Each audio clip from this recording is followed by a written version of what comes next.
কিছুটা রান্না হয়েছে আর এখনও কিছুটা বাকি আছে। আর এই মুহূর্তে গিয়েছে আমার গ্যাস ফুরিয়ে, ঘরে গ্যাস আছে তবুও আমি লাগাতে পারি না বলে এখন আমার বসে থাকতে হবে, ওয়েট করতে হবে কখন বাড়ি আসবে। এখন সবার হয়তো খেয়ে দিয়ে ঘুমানোর সময়, এখন আমার রান্না কমপ্লিট হয়নি। তোমাদের দাদাভাই বাড়ি এসে এখন গ্যাসটা সেটিং করে দিচ্ছে, রান্না করবে। সন্ধ্যার চা খেতে খেতে ঘটে গেল আর এক কাণ্ড। হ্যালো এভরিওয়ান, গুড মর্নিং সবাইকে। এখন সকাল প্রায় 8টা থেকে 9টা মতো বাজে। আর এখন আমি তোমাদের সামনে সব কাজকর্ম সেরে, স্নান ধান সেরে উপস্থিত হয়েছি। কারণ এতক্ষণ ধরে আমার অনেকটাই কাজ ছিল, সেগুলো কিছুই আমি নিতে পারিনি আজকে। তো তোমাদের দাদাভাইয়েরও স্নান টান কমপ্লিট হয়ে গেছে, ডিউটি যাওয়ার জন্য প্রায় হাফ রেডি হয়েছে। আর এদিকে খাচ্ছিল ভাত। তো সকালে কিছু পান্তা ভাত ছিল, আজকে ওটা খেয়েই ও ডিউটিতে যাবে। কারণ পান্তা ভাত খেলে এই গরমে পেটটা ঠান্ডা থাকে, তো সেই জন্য সকালবেলা আজকে বললাম একটু পান্তা ভাত খেয়েই ডিউটিটা চলে যাও, সকালে আর বেশি কিছু করে দেবো না। এদিকে তো দেখতেই পেলে তোমার দাদাভাই হাফ রেডি হয়েছে আর হাফ এখনও বাকি আছে। আর এদিকে আমার আর মায়ের জন্য এনে দিয়েছিল রুটি, কারণ আমি আর মা পান্তা খায় না, আমার পান্তা খেলে অসুবিধা হয়, সেই জন্য আমি আর মা রুটিটাই খাবো। তো তারপরে এদিকে বাজার করে এনেছিল চিংড়ি মাছ, সেই চিংড়ি মাছগুলো এখন আমার কেটে কুটে সব নিয়ে আসা হয়ে গিয়েছে। আজকে রান্না করব চিংড়ি মাছ দিয়ে একটু পটল চিংড়ি করব। তো এখানে সব কেটে কুটে আমি রেডি করে নিয়েছি, আর মশলাপাতি যা যা লাগবে একটু আদা রসুন দেবো, পেঁয়াজ লঙ্কা সব কেটে কুটে রেডি করে নিয়েছি। আর সাথে করব একটু আমের চাটনি, সেই জন্য আমটাও কেটে একটু জলে ভিজিয়ে রেখেছি। আর এদিকে আমার ভাত তো প্রায় কমপ্লিট হয়ে গেছে। আর ভাত হতে হতে এদিকে আমি কি রেডি করে নিয়েছি দেখেছো তো? তোমাদের লোভ লাগছে তো? আমার তো জিভে এখনই জল চলে আসছে। আর পার ডে কাঁচা আম খাওয়াটা একটা অভ্যাস হয়ে গেছে, আর আমি তো কাঁচা আম খেতে খুবই ভালোবাসি। আর একটু বিট নুন আর লঙ্কার গুঁড়ো দিয়ে দেখছো কত সুন্দর করে নিয়েছি, দেখে তো আমার এখনই মনে হচ্ছে আর এক থাল পেলে ভালো হতো।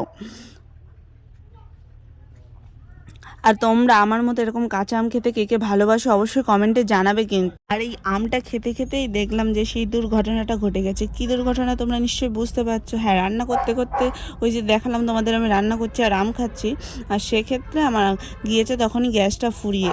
তো ওই তরকারিটা তো কোনো রকমে লাভিয়ে রেখেছে, এদিকে তো আমার আমের চাটনিটা এখনও করা বাকি আছে।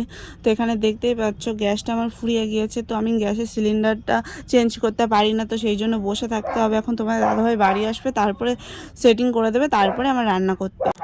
আর এখন এই যে বেলা 3টের সময় বাড়ি এসেছে, এখন এসে আমি বললাম তাড়াতাড়ি আমার গ্যাসটা সেটিং করে দাও, তারপরে আমি রান্নাটা শেষ করব।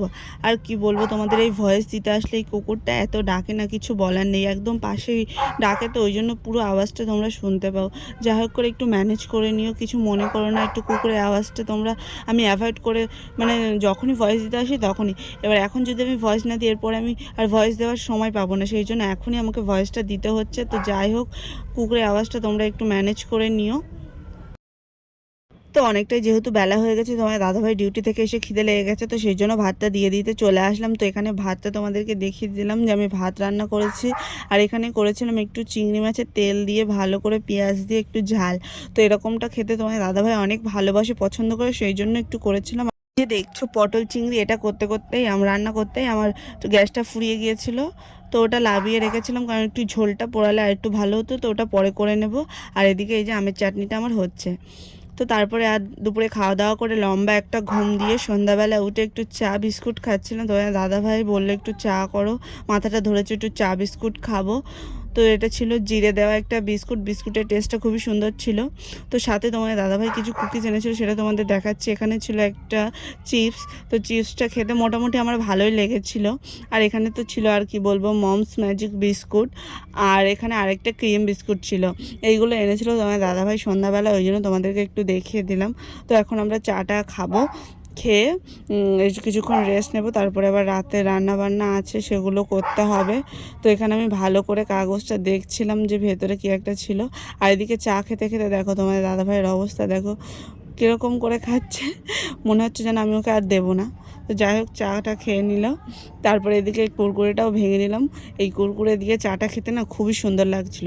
তো আজকের ভিডিওটা এই পর্যন্ত, ভালো লাগলো অবশ্যই একটা লাইক কমেন্ট শেয়ার করো। আর তোমরা যারা এখন আমাদের চ্যানেলটি সাবস্ক্রাইব করে নি, জলদি জলদি সাবস্ক্রাইব করে নাও আর এরকম ইন্টারেস্টিং ভিডিও পেতে। তো দেখা হচ্ছে নেক্সট কোনো একটা এরকম ইন্টারেস্টিং ভিডিওতে। চলো, বাই বাই, টাটা।